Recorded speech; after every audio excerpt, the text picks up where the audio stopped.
as soon as the law out. That's right. There he is. I've been telling you for years. Okay, tell everybody who you are. All right. I'm Adam Deckrow. I was gonna show you a coyote set, and then when I get done, John's gonna show you a bobcat set. For coyotes, I like to use a backing and get, to where a bush or something is behind my set, because a coyote will try to come around behind it and work the set from the back. So if you get him to where he's got to come from the front, he can't sneak in the back, you've narrowed him down, but you've not really, it's not as subtle as, a lot of blocking. You just kind of narrowed down his approach where he's going to be. And it's similar to, this is a dirt hole. For coyotes, you want to dig your trap bed about a foot out from the dirt hole and offset one side or the other, to where when he's standing in front of it, looking in the hole, you're going to get one of his, front feet.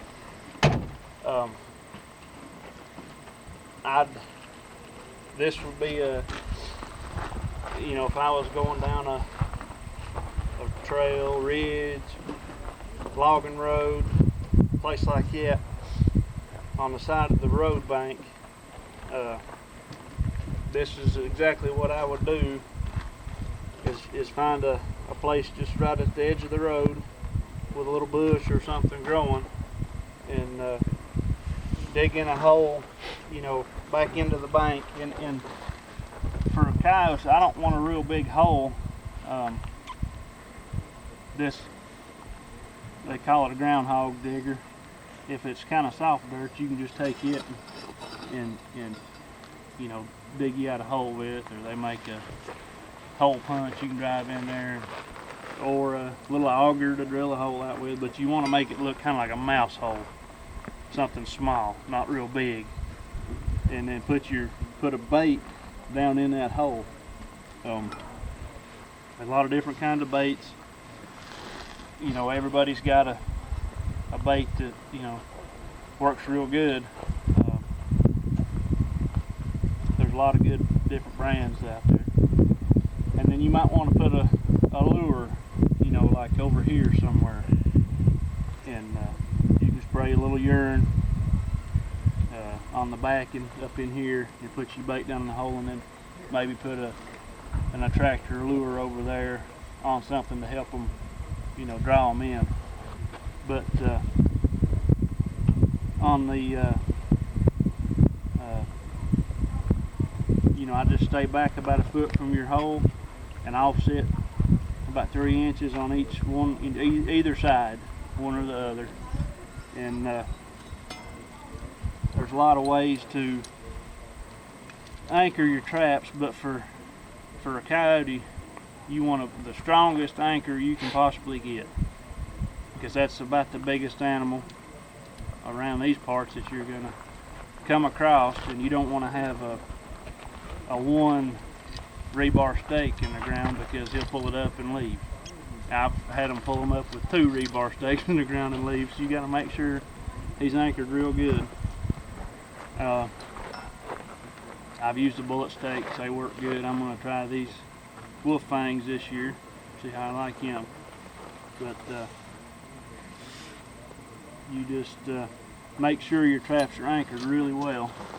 And when I set an area, I wear the rubber, like doctor's gloves. I keep boxes of them in my truck. When I first go in to set, that's what I wear, because you can put them on, make your sets, and take them off and throw them away, and you don't have to worry about the scent getting on your traps and stuff. When you're doing remakes, it's different. I just wear my regular gloves because there's already an animal scent there, so it's going to cover up whatever scent is on your regular gloves. Will just blend in with the other scent that's around, so it's not going to hurt. I've got a trap that's set right on the edge. I use the MB 550s for coyote. I think they're a perfect trap for them. A lot of people like a 650. 650s are a good trap. It's just, for me, I think they're a little big. If you got an area where there's fox or something, I don't want a big trap like it, because that's 650 is way too big for a fox, in my opinion. So I use a 550 just in case I catch a fox. I'm not going to drive this in the ground because this ground is very hard, but you drive this down in your trap bed. If you're using these or a bullet or your rebar stake or whatever, get in the very bottom of your trap bed, and you want to dig it out pretty deep to where all this is going to be under your trap. Some of my traps, I've got a couple lengths of chain between the swivel and the shock spring, and that gives you more room to get your spring out of the way. But with it short like that, you can lay it to the side and bed the loose jaw on it. I'm gonna attempt, I'll probably just lay most of that chain out to the side, but I'll bed that trap down in there pretty solid. Make sure it don't move. And I don't use any pan covers. You know, they have their place, they work good, but I just bed my trap in there, and the dirt that I dig out of that hole, I'll pull back down here in the trap area and try to blend it in back here away from the dirt hole to where it looks like a natural, where something's dug it out. But dig out the trap bed very deep so your trap's down a lot lower, and then sift your dirt over it without using a trap pan or a pan cover. I'll sift the dirt over it, and remember where your trap bed is, or your trap pan is at, and I'll take my finger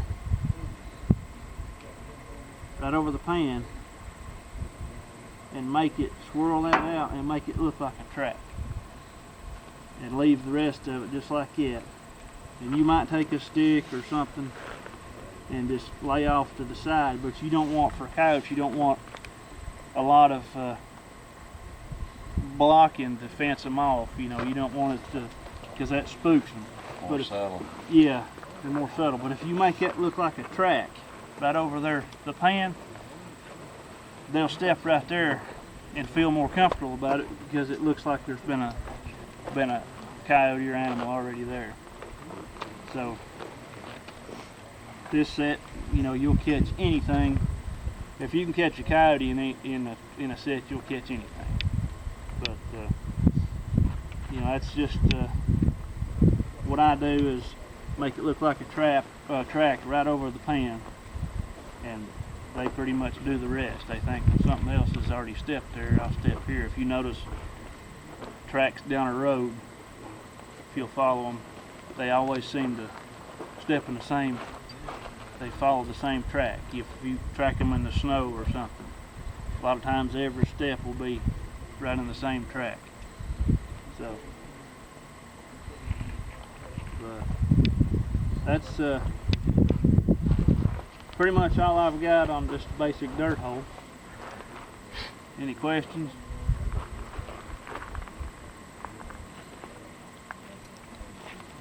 I'll give it to John. He'll try to. I'm going to destroy his perfect coyote set. Good job, man. Alright. This right here is a good coyote set. That'll get you pretty much any coyote in the country. We're going to destroy this. We're going to turn it into a Bobcat set. First thing we're gonna do is we're gonna make Adam's hole about twice as big.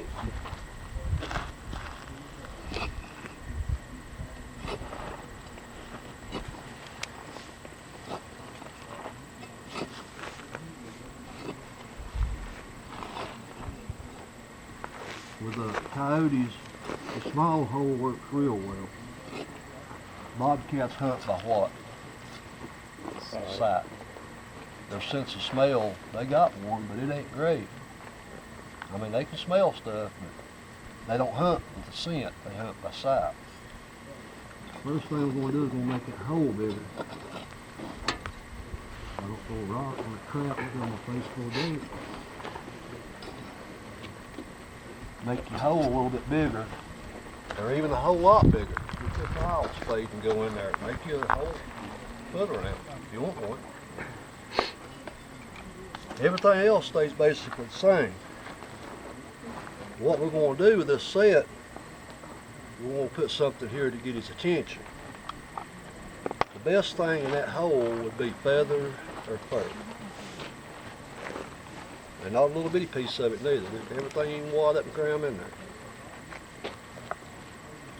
And you can use a whole lot more blocking on a Bobcat. They're basically as dumb as a bag of hammers. Make him step right there where you want him to step at. Get you some dirt clods. There's some bigger sticks up here. Yeah, those right there will work just as good. That right there won't spook a Bobcat. It will a coyote. I don't want to catch no coyote here. I want a $300 cat, not an $8 coyote. But it's pretty much basically the same setup. Just get all the eye appeal you can. And if you got access to it, get you a bird wing. You tie it on a string. Tie it over here to where it's about this high off the ground. And the wind is whirling that. I've had them to come in and just rip the wing apart and then get the trap. And anything to get his attention. And as far as lures, scents, the only thing I've ever used is Dobbin's Perfect. And I've had good luck with it, and that may just be because I build sets so the cat can see from here to the road out here, you know. And that's about a basic dirt hole for a cat. Just plenty of eye appeal. That trap could actually not even have no covering on it. And you'd probably still catch that cat if they came along. They have no fear. None. And I want to exclude the coyotes from this set, if possible. Because like I say, $100 cat versus an $8 coyote, you know. And another set you can use would be just this whole beaver right here. Because that's kind of crazy, you know.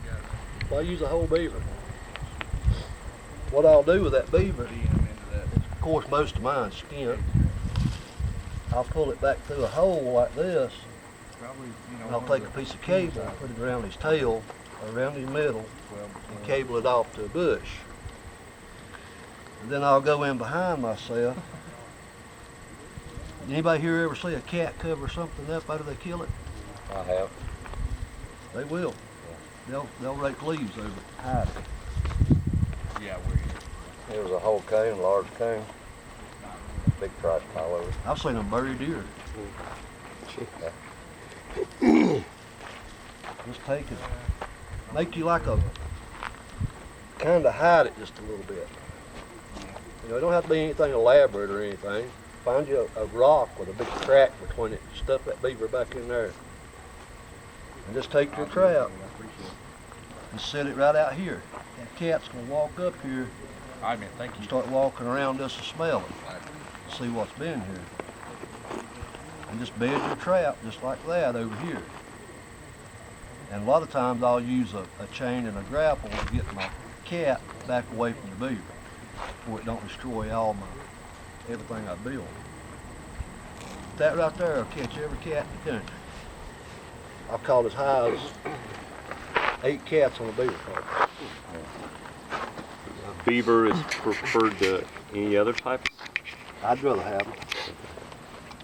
And there's just something about the smell of a beaver the cats really like. And you're going to catch your occasional dumb coyote no matter what you do. You're going to walk up there and you're going to say, well, good God Almighty, I've got everything but the kitchen sink throwed up there, and there sits a coyote.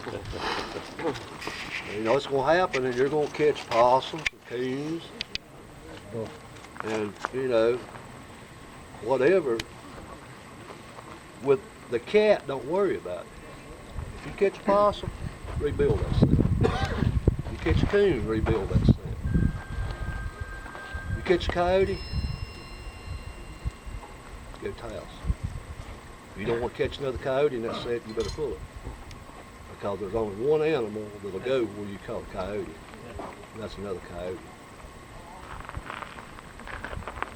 I mean, it's a good coon and raccoon exclusion catching a coyote, because the next one comes along, they're going to mess with it. Because everything out here, you're going to have a perfect circle. Everything dug up. If it's rained, you're going to have mud about 8 inches deep. And a cat is not going to walk in that. I mean, it might sit there for 2 weeks and then you catch a cat, maybe. I've never caught one that said I've caught a coyote. The only animal that's going to come there after you catch a coyote is another coyote. Any questions? How many traps you usually put in a trash pile like that? Well, I'm a firm believer in one trap per animal. That's all I need. You know, if you feel more comfortable setting two, I mean, you could double. It happens. But the only thing about a cat is, if you're setting coyotes, you want to set in the open area, back away from the wood line. Your cat is an edge creature. He's going to use the cover. You'll very seldom see where a bobcat's crossed an open field. Get him on the edges, edge of the woods, edge of the field, logging roads. I've caught them in mink sets along the creek where they're hunting, you know, the creek banks. And I've caught coyotes in mink sets along the creek. If you don't want a coyote, they fall out of the woodworks, you know. But that's basically about it. So you don't have to use any type of scent attractor, really? It's all mainly the visual. Visual attractor. So you have to know that there's some in the area. Yeah. Not necessarily. That's where you come in reading sign and learning, you know, the habits of the animals. And there's not very many places in North Carolina there's not cats. Very few. Very, very few places they're not cats. Are they even in urban areas? Yeah. But you rarely see them. They're so secretive. They're You so just- yeah, you don't secretive, you just never see one. But I've caught 6, 7, and 8 on one area. And some of them will eat dog food. Yeah. You know, I mean, it's nothing unusual to see a cat right in the middle of town anymore. Which is nothing unusual to see a lot of animals that we used to we didn't see in town, you know. Yeah. You start riding down the road and raccoons is opening garbage cans, you know, before the garbage truck can get there. But that right there will work for you.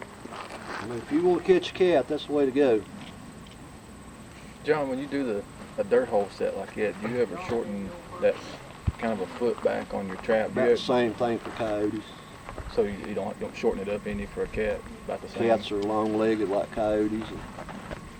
The only thing is their nose is just a little bit shorter. They got to lean in farther, you know, to get their nose in that hole.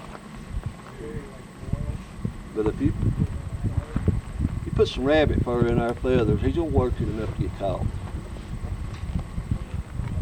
But the visual attractor, that's the thing to remember. Cats, they hunt with their eyes. If they can see the set, you'll probably catch it.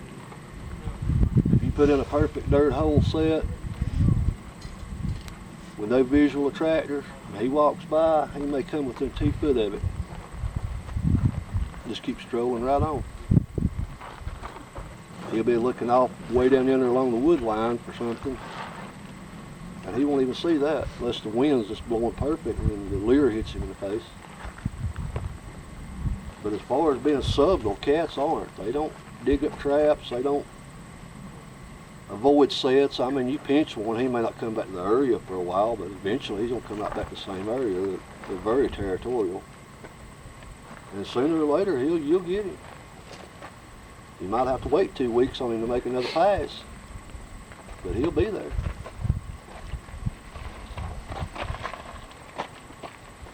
All right, thank you.